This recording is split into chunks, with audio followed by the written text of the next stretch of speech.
Good morning, everyone. Welcome. It's almost 8 a.m. So here we are, Monday morning, day 4 of the 31-day maybe mindfulness challenge. We're not sure. We were talking about ending it on the 30th because we call it the 30-day mindfulness challenge, but I'm feeling we'll probably just go right through March.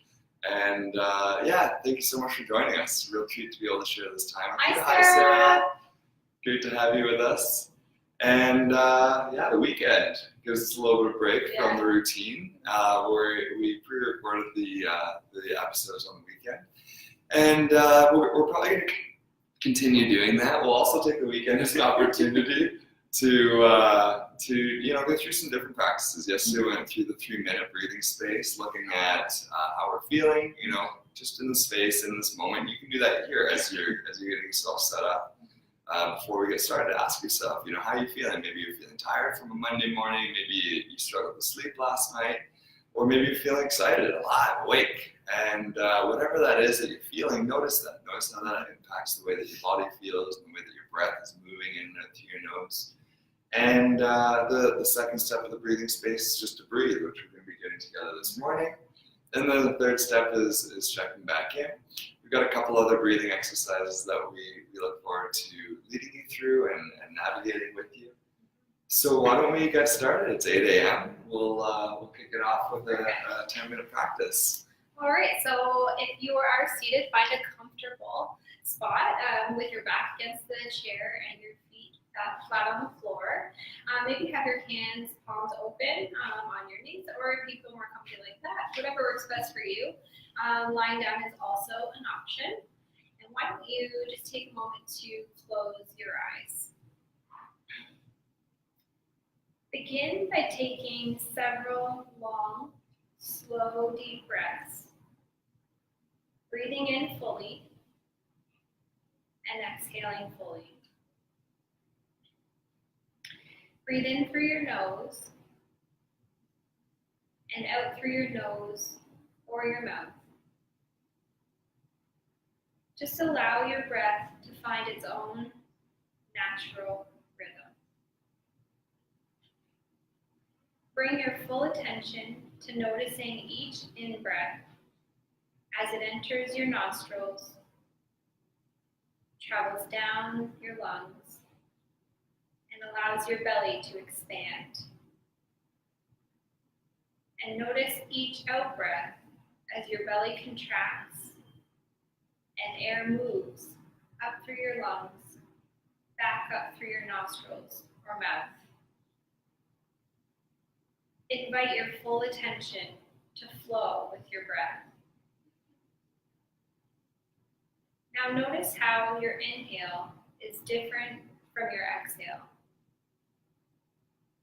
You may experience the air as cool as it enters your nose and warm as you exhale.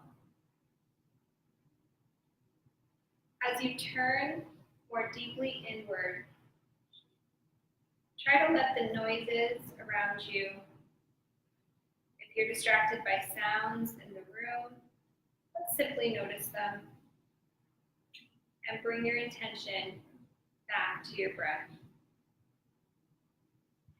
Simply breathe just as you breathe, not striving to change anything about your breath.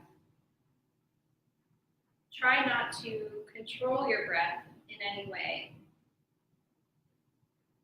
Let's just observe and accept this experience in our present moment without judgment, paying close attention to each inhale and each exhale. Now, if you notice your mind has wandered to thoughts, plans about later in the day, or maybe problems that arose over the weekend, let's just take a moment to simply notice that your mind has wandered. Watch the thought as it enters your awareness as neutrally as possible and without judgment.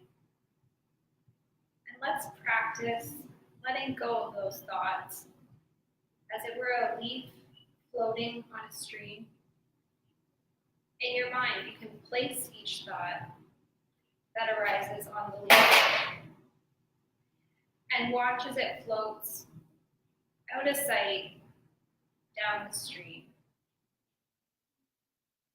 Then bring your attention back to your breath. Your breath is your anchor. At any point during our meditation, you can bring yourself back to the breath over and over again when you become distracted by your thoughts. Notice when your mind has wandered. Observe the types of thoughts that hook on or distract you. Noticing is the richest part of this learning experience. With this knowledge, you can strengthen your ability to detach from your thoughts and mindfully focus in the present awareness back to the quality of your breath. Let's practice coming home to the breath with full attention. Again, watch as we take a nice deep inhale. That gentle rise of our belly on the in-breath and relaxing, letting go on the out-breath. Allow yourself to be completely with your breath as it flows in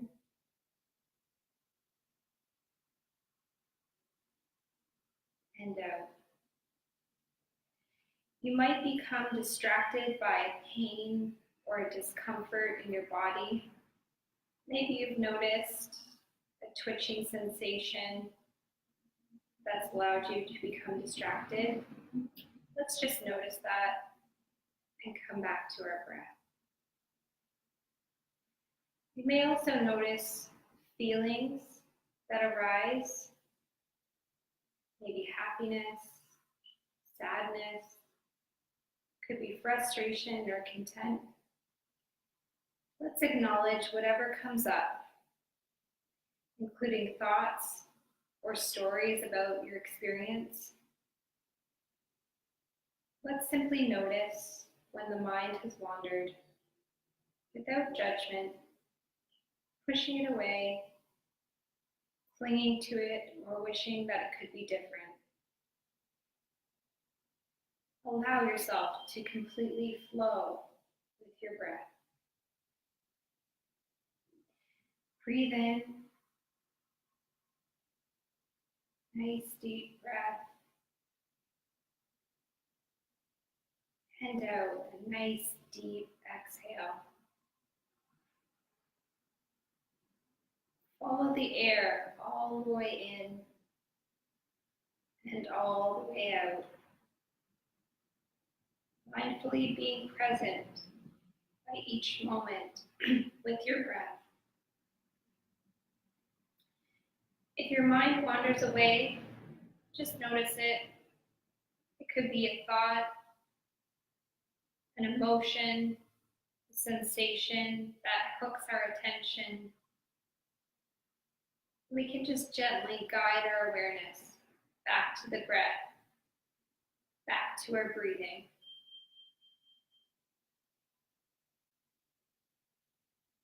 As this practice slowly comes to an end, let's take 3 final inhales and 3 exhales. Let's do that together.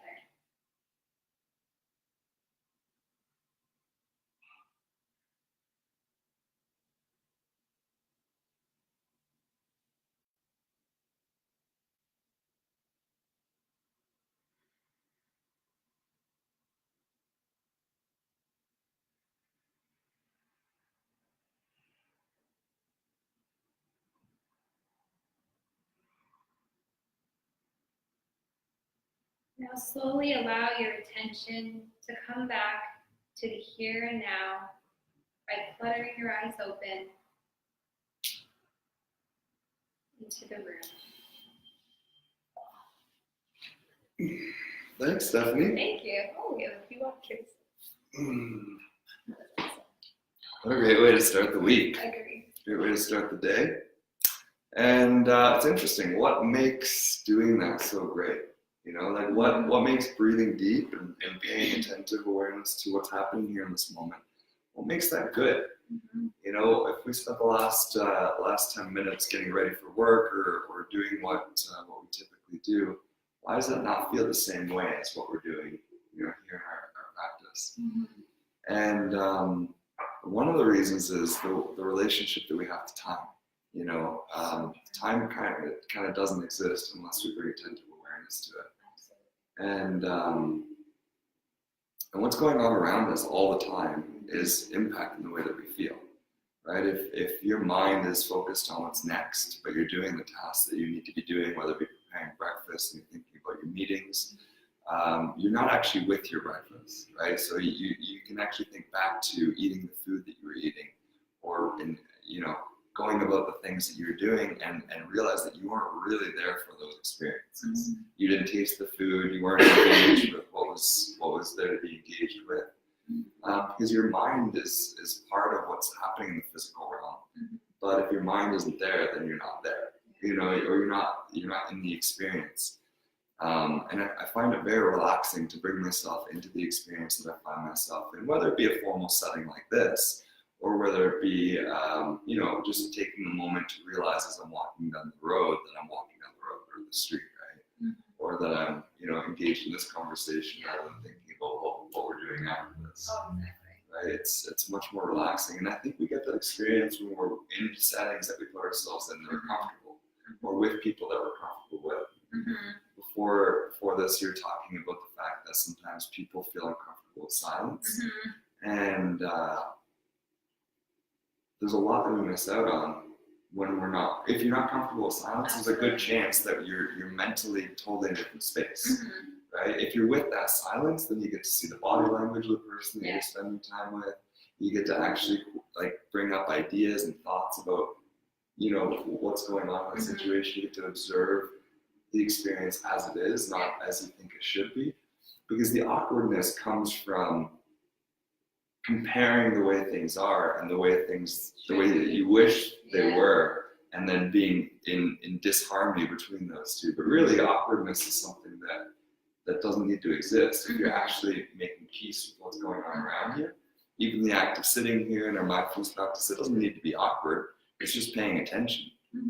Sam Harris, we've talked about him before, and he says that boredom is just a lack of attention. You know what I mean? Boredom is a discontentment with not being stimulated by something. But as soon as you bring your attention to what's going on, even in this moment, as you're watching this video, as you're hearing my voice, as you're paying attention to the sounds and the sights that you can hear and see around you, there's lots to engage with, lots to be curious about. Find the closest piece of wood that you can and actually pay attention to the wood grains in that wood and just find that interesting, right? Find the simplicity of what's going on here in this moment interesting simply by paying attention to the details. Well, and speaking of that too, I find that looking at the simplicity can also help build a gratitude practice every day. You're just finding the beauty in the smallest piece of our day, especially if we're finding the day's not going as planned and we're struggling to be in the present moment. Just taking a few deep breaths and pausing and maybe focusing on a bird that's landed and just observing that and focusing on a few deep breaths and bringing yourself back can shift and refocus your day. For sure. Yeah. And so I would encourage and invite everyone as you go throughout your day, see if you can pay close and careful attention, not just when you're called to in a formal mindfulness practice, but bringing close, careful attention to the things that you don't like, the things that you like, the things that are good, the things that you resist. Find it interesting. Find it interesting that your coworker's having a miserable day rather than finding it overwhelming that your coworker's having a miserable day, And you may still feel overwhelmed by that experience or by their experience. Yeah. And then that's okay. Well, you even observe that overwhelmment. Exactly. What does that feel like? Yeah. What's the story that you invent for yourself about that situation? That the work that you're doing isn't worth it, that this person isn't worth it, or whatever it is that you kind of jump to as a correlation between where you are and the way reality is and the way that you want things to be. Mm-hmm. And the further apart these two are, the more frustrated we are. You know, there's a bigger gap there. We want to try to bridge that gap. Mm-hmm. If you can just allow yourself to make peace with the way things really are, Mm-hmm. then, you know, that's obviously easier said than done, but we exercise that every time we become mindful. We exercise that capacity to make peace with reality rather than resisting reality. Because you'll notice a lot of your suffering, a lot of my own suffering comes from just resisting things the way that they are. So true. Right? Well, one of the reasons I loved what we did today with our mindfulness is it talked about the anchor. Mm-hmm. Our breath is an anchor. So at times of resistance or at times things feel uncomfortable, we always have that available to us. We can bring ourselves back to the breath because that is our anchor, and that can ground us to the present moment. So that's always something available to us if we don't have, you know, maybe a person or someone else to talk to in that moment. Our breath can always bring us back to the present and allow us to feel that sense of calm. Definitely. Yeah. Yeah. Well, and as we go over the next 30 days, we're going to be talking about why the breath specifically does actually evoke a sense of calm in the nervous system, and so it's not. There's so many realities compounded upon each other that make this practice that much more fruitful, creating peace, creating well-being in your day-to-day experience, and you have access to it through practice. Mm-hmm. Right? And consistency. And consistency, yeah. And you know, on the other hand, and we have been in some cases, and we can practice the opposite too, Mm-hmm. like frustration and irritation with the way things are, and being discontent. And so, if we can practice whatever we practice, we become better at it, Mm-hmm. right? And so we're able to be more responsive versus reactive. Yeah. When we're able to anchor ourselves in and focus on the breath and be present focused, then we're less reactive. Even if anger is present, we're less likely to react with an outburst of aggression maybe. Absolutely. We're like, ooh, I'm noticing I'm feeling really angry about the situation. This is what I want to say, but this is what I'm going to say. It's more effective. Yeah. So, Absolutely. yeah. Well, thank you so much for joining us. What a Don't treat. forget to track your breath. Oh yeah. It's hard to see with the reflective thing on top, but yeah, you got that sheet. We'll post that on the bottom in the comments again. It's a little tracker so that you can track the 30-day challenge. Thank you so much for joining us. you. Thanks to Stephanie for being here. And we'll see you tomorrow at 8 a.m. bright and early. See you tomorrow. Thank you.